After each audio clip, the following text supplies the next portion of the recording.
கர்ப்பிணிகள் அடிக்கடி சிறுநீர் கழிப்பது கர்ப்பத்தின் மிகவும் பொதுவான ஆரம்ப அறிகுறிகளில் ஒன்றாகும். இது முதல் 3 மாதங்களில் தொடங்குகிறது. பெரும்பாலான பெண்களுக்கு கர்ப்பத்தின் பிற்பகுதியில் இன்னும் அதிகமாக சிறுநீர் கழிக்க வேண்டும் என்ற உணர்வு ஏற்படுகிறது. அடிக்கடி சிறுநீர் கழிப்பதற்கான காரணங்கள்: ஹார்மோன் மாற்றங்கள். கர்ப்பத்தின் தொடக்கத்தில் ஹார்மோன் மாற்றங்கள் உடலில் இரத்த ஓட்டம் மற்றும் திரவத்தை அதிகரிக்க வழிவகுக்கிறது. அதற்கு மேல் உங்கள் சிறுநீரகங்கள் உங்கள் உடலில் இருந்து கழிவுகளை வெளியேற்ற கடினமாக உழைக்கின்றன. அதிக திரவம் கொண்ட சிறுநீரகங்களுடன் சிறுநீர்ப்பை கருப்பையை அழுத்தினால் அதை அடிக்கடி காலி செய்ய வேண்டும் என்ற உணர்வு ஏற்படும். இதனால் தான் கர்ப்பிணிகள் அடிக்கடி சிறுநீர் கழிக்க செல்கிறார்கள். வயிறு மற்றும் கருப்பை வளர்தல். உங்கள் கர்ப்ப காலம் தொடரும்போது உங்கள் உடல் புதிய மாற்றங்களுக்கு ஏற்ப மாறத் தொடங்குகிறது.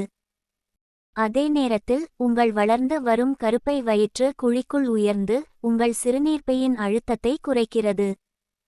இந்த காரணங்களுக்காக 2வது ட்ரிமெஸ்டரில் கர்ப்பிணிகள் அடிக்கடி சிறுநீர் கழிக்கச் செல்லுவார்கள். மேலும் உங்கள் கருப்பையில் உங்கள் கருவில் உள்ள குழந்தை இடுப்புக்குள் மூழ்கி சிறுநீர்ப்பையில் அழுத்துவதால் அடிக்கடி சிறுநீர் கழிப்பது ஏற்படும். சிறுநீர் பாதை நோய் தொற்று. அடிக்கடி சிறுநீர் கழிப்பது கர்ப்பத்தின் ஒரு பகுதியா அல்லது சிறுநீர் பாதை நோய் தொற்று என்று பல பெண்கள் கவலைப்படுகிறார்கள்.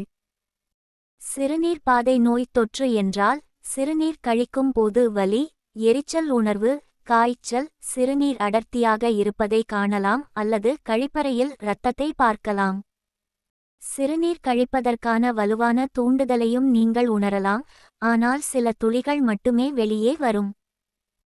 பொதுவாக கர்ப்பிணி பெண்கள் 6 முதல் 24 வாரங்கள் வரை சிறுநீர் பாதை நோய் தொற்று ஆபத்தை எதிர்கொள்கின்றனர், ஏனெனில் வளர்ந்து வரும் கருப்பை சிறுநீர் பாதையில் அழுத்தத்தை ஏற்படுத்துகிறது. இது பாக்டீரியா தொற்றுக்கான வாய்ப்பை அதிகரிக்கிறது.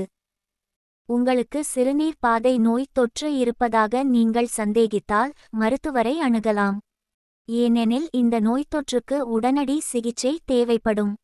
கர்ப்ப கால நீரிழிவு. கர்ப்ப காலத்தில் அடிக்கடி சிறுநீர் கழிப்பது சில சமயங்களில் கர்ப்பகால நீரிழிவு நோயின் அறிகுறியாக இருக்கலாம். பொதுவாக கர்ப்பத்தின் இது ஒரு தற்காலிக நீரிழிவு நோயாகும். கர்ப்பத்தின் 24 முதல் 28 வாரங்களுக்கு இடையில் கர்ப்ப கால நீரிழிவு நோயை மருத்துவர்கள் பொதுவாக பரிசோதிப்பார்கள். கர்ப்பகால நீரிழிவு நோய்க்கு சிகிச்சையளிக்கப்பட்டால் குழந்தையின் ஆரோக்கியம் பாதிக்கப்படாது, மேலும் நீங்கள் குழந்தையை பெற்றெடுத்த பிறகு நீரிழிவு பொதுவாக மறைந்துவிடும். தொடர்ச்சியான தாகம், குமட்டல் அல்லது சோர்வுடன் கர்ப்பிணிகள் அடிக்கடி சிறுநீர் கழித்தல் போன்ற அறிகுறிகளை நீங்கள் கண்டால் உங்கள் மருத்துவரை தாமதிக்காமல் அணுகவும். மேலும் சில காரணங்கள்: கர்ப்ப காலத்தில் அளவுக்கு அதிகமாக நிறைய தண்ணீர் அல்லது பிற திரவங்களை இரவு நேரத்தில் குடிப்பது. கர்ப்ப காலத்தில் காஃபின் அதிகம் குடிப்பது.